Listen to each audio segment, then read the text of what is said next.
Hello, I'm Mike Maxwell, and welcome to the Self-Levitation video. Ever since man has first seen a bird's flight across the sky, he's dreamed of defying the laws of gravity. For centuries, magicians have sought to create the perfect illusion of self-levitation, and many elegant and deceptive methods have been created, culminating with David Copperfield's incredible flying illusion. As ingenious as all previous methods have been, however, they all have one thing in common. They all require some sort of gimmick. That is, until the Balducci Levitation. The Balducci Levitation requires no gimmick at all, simply your body and a little bit of performing moxie. Properly presented, the Balducci Levitation will achieve a near-perfect illusion of self-levitation. The history of the Balducci Levitation is obscure. Although popularized by Ed Balducci, its origins seem to be traced back to circus performers. On this videotape, not only will you learn the proper technique for performing the Balducci Levitation, but you'll also learn the real work, all the inside tips, many of which are released here for the first time by David Roth. David has performed the Balducci Levitation for many years and considers it to be one of his strongest pieces of magic. But first, let's take a look at how Paul Harris described the Balducci Levitation in his 1991 Stars of Magic Volume 7 video.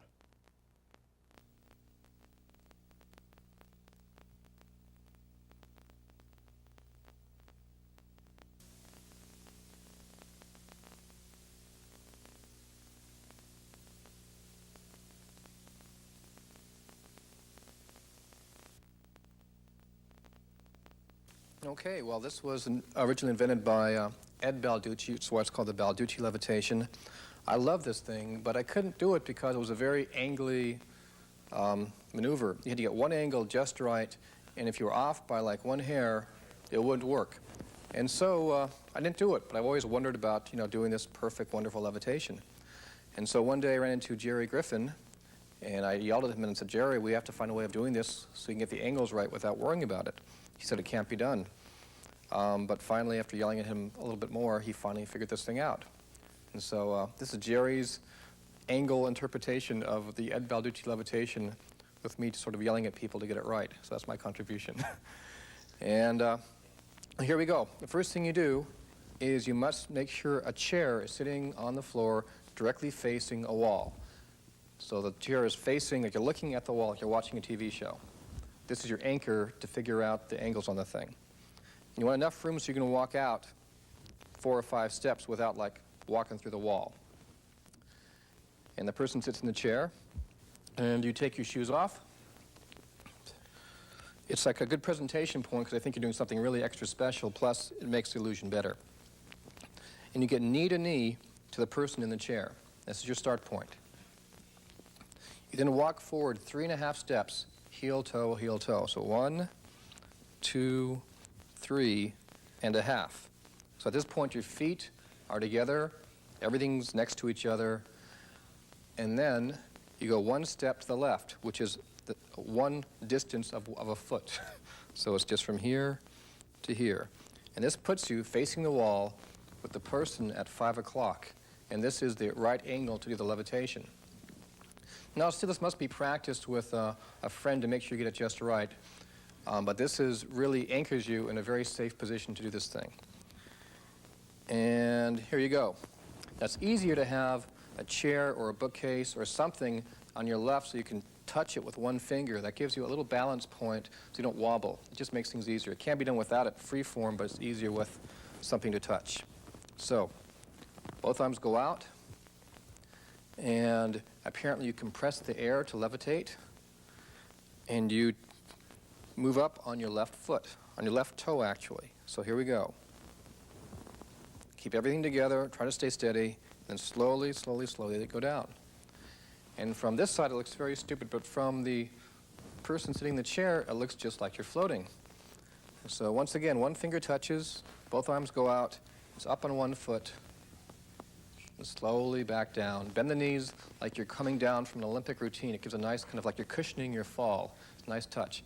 And finally, you stop and relax. And that's the basic thing. So the steps, once again. Person in the chair facing the wall. Knee to knee. 3.5 steps, heel, toe, heel, toe. 1, 2, 3.5. Over 1 foot's worth. Toes together, feet together, arms out, and that's the position.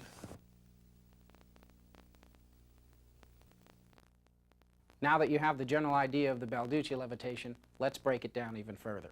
First of all, it's not necessary to have the spectator sit in a chair while you perform the illusion. It's okay for them to stand. In fact, it's okay to do this for more than one spectator. 1, 2, 3 people in a small group, and you can still do it. Also, it's okay to wear shoes. I think leaving the shoes off is simply a performing preference of Paul's. You do, however, have to wear pants. The trouser legs hide the view that the audience might get between your legs, hiding the fact that your toe is touching the ground during the illusion. One last thing, don't go all the way up as high as you can go onto your toe. You might lose your balance, so save the really high levitation until you've practiced quite a bit. Before I get into the real work behind David Roth's presentation of the Balducci levitation, let's explore some alternative ways that you can do the illusion. Slidini had an interesting method. What he would do is turn around and grab his pant legs. He would perform the illusion pulling up on the pant legs, making it seem as though he pulled himself up by the pants. Another way you can do it is as an impossible stunt. You can place your fingertips on a bookcase or another item that's about shoulder height. In this way, you do the illusion. It appears as though you raise yourself up with nothing but the strength of your fingertips. Yet another way is to imitate the Hindu rope trick. Here's how. Reach up above your head and pretend to grab an invisible rope. Your hands go down as your body goes up into the levitation. One more time. The hands go down, the feet go up, making it appear as though you raised up. One final way is to imitate the broomstick levitation. What you do here is place a broomstick on the ground and its end goes under your arm. Knees slightly bent, you perform the illusion. It appears as though you've imitated the famous broomstick illusion. The reason that I bring up all these alternative methods is that nearly all of them focus attention away from where it should be. All attention should be on your feet. If they're not looking at your feet, they don't get the illusion of levitation. So you don't want to use any method of performance that uses your hands or focuses attention on your hands. Remember, always keep their attention on your feet. At this point, I'm going to share with you David Roth's presentation for the Balducci levitation, mixed in with a few thoughts of some other folks, as well as a few thoughts of my own. First and foremost, David never tells the audience that what he's performing is a real levitation. He lets them draw their own conclusions. You see, in a worst-case scenario, you get caught by the audience, in which case the Balducci levitation is merely a party stunt, sort of like pulling your thumb off. But in a best-case scenario, they believe what their eyes tell them, that you really floated 3 or 4 inches off the ground. Perhaps the most crucial aspect of the Balducci levitation and presenting it is the psychological preparation of the audience prior to the actual levitation itself. David waits hours before actually performing the levitation, building suspense. He tells them that he doesn't know if he can do it. He might not have enough energy. Sometimes he has a lot of energy, and he points to a chair and he says, sometimes I can go as high as this chair. And he really builds the illusion up in their minds. Several hours later, he gets a few people, does the levitation, and they've been built up. The suspense is there, and it's that much more believable. When I've been on a trip to Egypt, for example, I would wait days before I would perform the levitation. People would come up and ask. I would always say no. I would say, well, maybe when we get to such and such a pyramid, I'll feel enough energy and I'll be able to do it. I never performed it when somebody came up and asked. Rather, I would wait until the perfect time, gather a few people, perform the levitation, and word would spread like wildfire about the crazy guy from Sacramento that floated up at the pyramid. Let's talk for a minute about the actual mechanics of performing the illusion. Now, I know Paul went through it on his original description a little bit ago, but let's go into a little more detail. I'll show you from an exposed view exactly what happens with the feet. Both feet are more or less together. If the feet spread apart, they might see through your legs and they'll see your foot on the floor.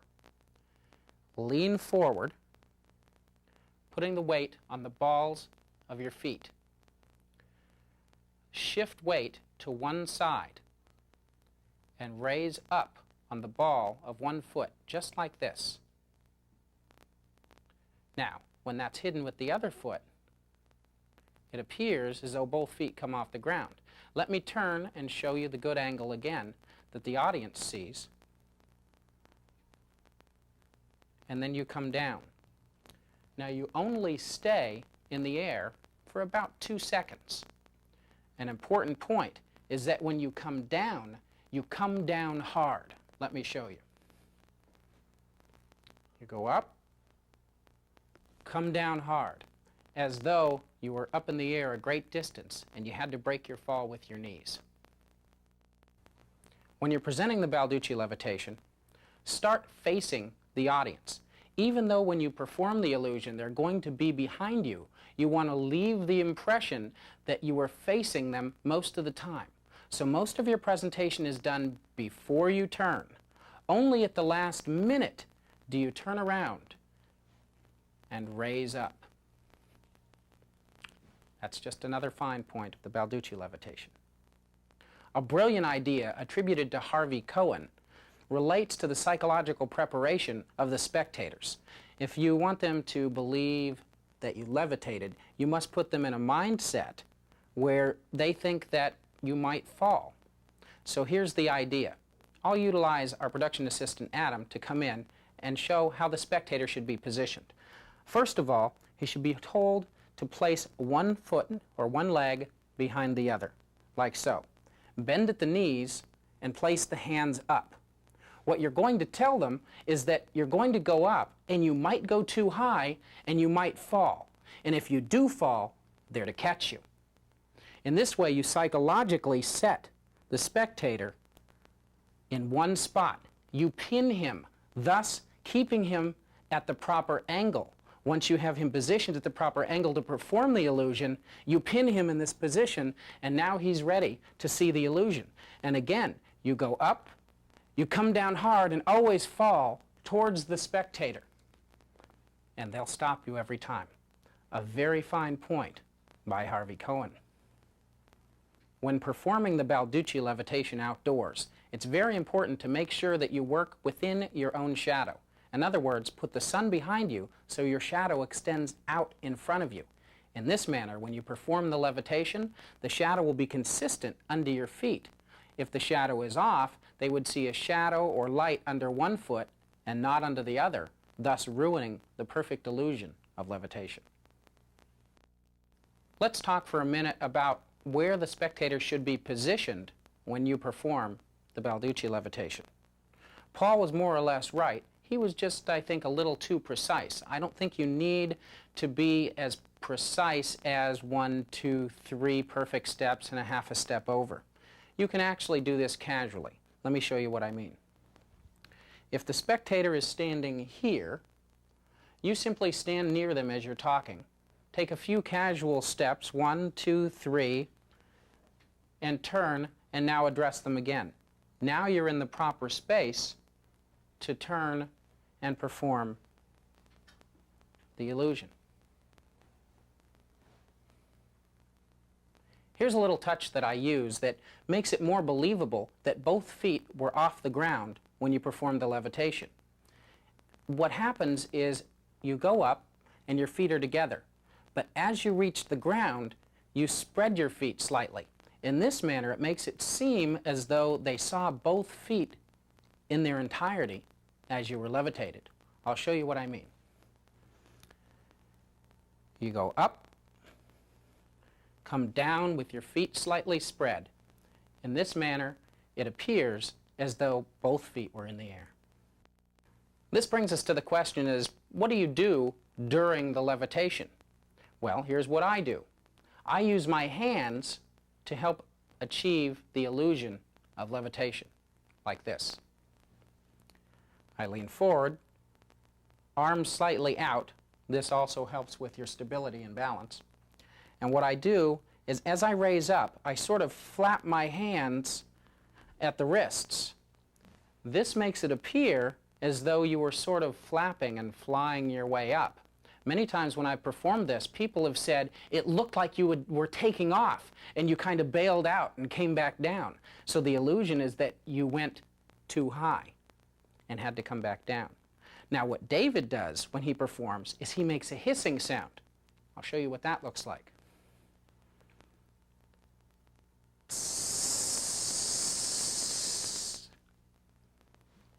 One funny anecdote, when David performed this for a very famous magician, is after he performed it, the magician said, "Well, that was great, it looked fantastic, but I could hear the hydraulic hissing sound." David said, "Oh, hang on a second," reached into his shirt and fiddled around as though adjusting something, performed the Balducci Levitation again without making any noise, and the guy said, "Boy, it was perfect that time." David, I think, has two brilliant ideas concerning the presentation of the Balducci Levitation.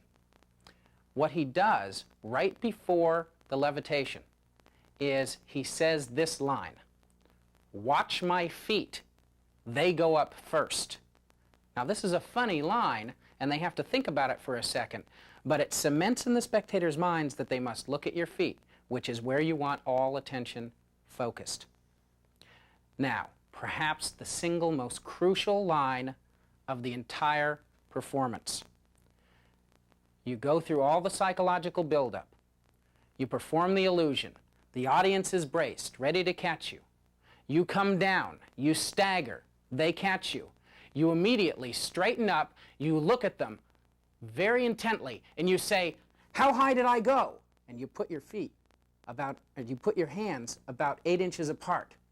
And they'll nod and they'll go, yeah, about that high. In their minds, you floated up a lot higher than you actually did.